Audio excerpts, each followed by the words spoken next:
अस्सलाम वालेकुम my dear student, सब कैसे हैं आप? उम्मीद करती हूँ ठीक ठाक होंगे, खैरियत से होंगे।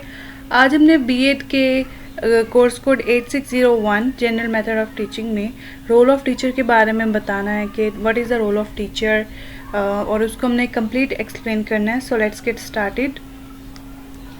Role of teacher, 5 major rules to make students learn.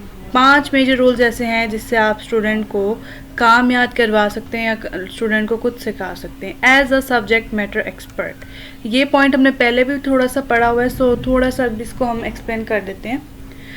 As a subject matter expert वो टीचर होता है जो कि अपने टॉपिक का, अपने सब्जेक्ट का एक्सपर्ट होता है। Through knowledge of subject matter go beyond the text book material. अच्छा, अब एक आइडियल टीचर वो ही सपोज किया जाता है जो टेक्स्ट बुक के अलावा भी मटेरियल को इलेबोरेट करना जानता हो, जो स्टूडेंट के अंदर जर्नल थिंकिंग को उजागर कर सके कि स्टूडेंट्स को जनरल थिंक भी करना है इस चीज़ के बारे में टेक्स्ट बुक से हटके।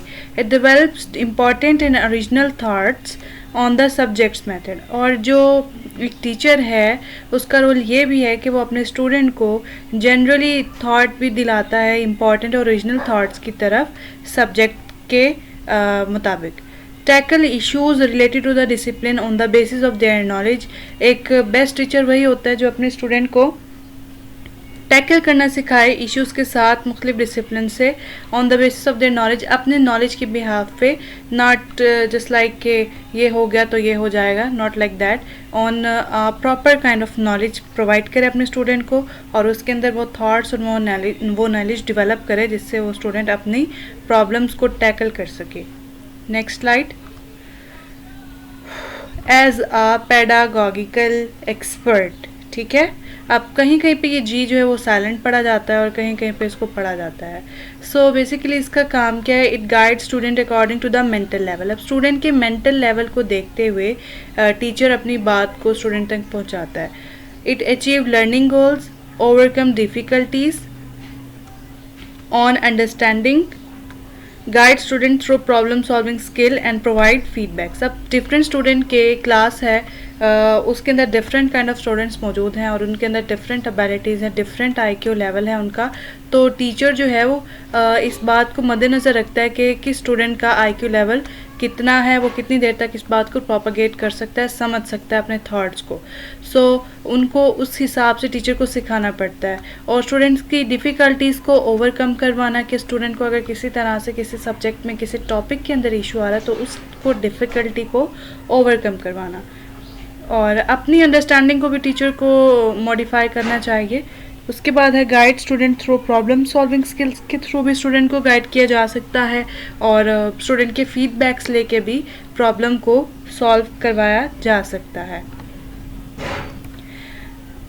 नंबर थर्ड रोल है एज एन एक्सीलेंट कम्युनिकेटर। अब एक टीचर जो है should be an excellent communicator. वो कम्युनिकेट कर सके अपने स्टूडेंट्स के साथ, अपने क्लास के साथ, स्टूडेंट को बोर ना होने दे। कम्युनिकेट करेगा तो प्रॉब्लम जो है वो एक दूसरे के साथ डिस्कस की जा सकती है, अदरवाइज जो है वो बर्डन जो है वो बढ़ता रहेगा। A teacher demonstrate effective oral and written communication planning skills, help students to learn to use effective communication skills. अब ये क्या है? मैं सारे पॉइंट्स को इसलिए ज़रा वाइंड अप करूँ ताकि एक दफ़ा डिटेल में तमाम पॉइंट्स को एक दूसरे के साथ कनेक्ट कर सकूँ। अब क्या है, अब एक टीचर है उसको सिर्फ ओरल नहीं पता होना चाहिए कि ओरल बोल बोल के स्टूडेंट को समझाया, उसको रिटन कम्युनिकेट भी करना आना चाहिए, ठीक है। ये भी एक पॉजिटिव किरदार है। उसको पता होना चाहिए कि वो किस तरह रिटनली कम्युनिकेट कर सकता है। कुछ स्टूडेंट्स ओरल बात को समझ आते हैं और कुछ स्टूडेंट रिटन कम्युनिकेशन के थ्रू चीज़ों को समझते हैं। और प्लानिंग स्किल्स के थ्रू अगर वो अपने स्टूडेंट के अंदर प्लानिंग स्किल्स को डेवलप करेगा तो ये भी वेल एंड गुड हो जाएगा, ठीक है। और इसके अलावा भी अगर कुछ अफेक्टिव कम्युनिकेशन स्किल्स हैं उसको डेवलप करके भी टीचर जो है वो कम्युनिकेट कर सकता है और एक्सीलेंट कम्युनिकेटर बन सकता है। Next of that, as a student centred mentor.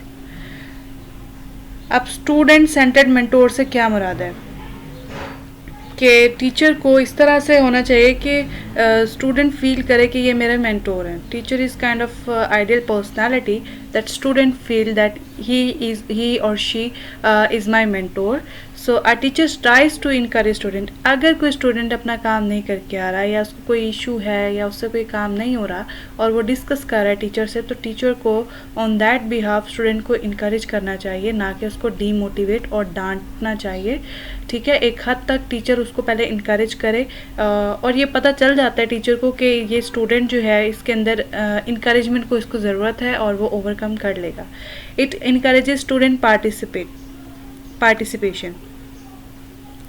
अब वो इंकरेजेस करे कि स्टूडेंट के पार्टिसिपेशन को। अब teacher should not be like that कि अगर लेक्चर के अंदर से स्टूडेंट को कोई प्रॉब्लम आ रहा है, वो एक दफ़ा हैंड रेज करता है तो उसको बता देना, दूसरी दफ़ा बता देना। अगर वो तीसरी दफ़ा हैंड रेज करे तो टीचर को उसको मना नहीं करना चाहिए कि डोंट हैंड रेज ना करें या बात ना करें या पूछें ना।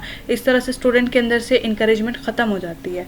Student should be like that कि अगर वो आपसे 100 दफ़ा भी लेक्चर के ड्यूरिंग कोई क्वेश्चन पूछ रहा है तो आप उसको आंसर आउट करें। अगर फिर भी क्लास के अंदर कुछ जो है वो माहौल ख़राब हो रहा है या दूसरे स्टूडेंट्स डिस्टर्ब हो रहे हैं तो आप उसको उस टाइम पॉज करवा दें और उसको कहें कि ये क्वेश्चन एक पेपर के ऊपर लिख लें और एंड ऑफ द लेक्चर आप उसको समझा दें। ये इससे स्टूडेंट की इंकरेजमेंट बढ़ती है, क्वेश्चन डेवलप होता है, उनके IQ लेवल बढ़ता है। और उसके बाद take his or her student to higher intellectual levels, और अपने स्टूडेंट को टेक्स्ट बुक्स के अलावा भी इंटेलेक्चुअल लेवल्स को रेज करने के लिए, हाई करने के लिए मोटिवेट करें। और असाइनमेंट्स के थ्रू, डिफरेंट प्रेजेंटेशंस के थ्रू आप इस तरह से स्टूडेंट का इंटेलेक्चुअल लेवल भी इंक्रीज कर सकते हैं।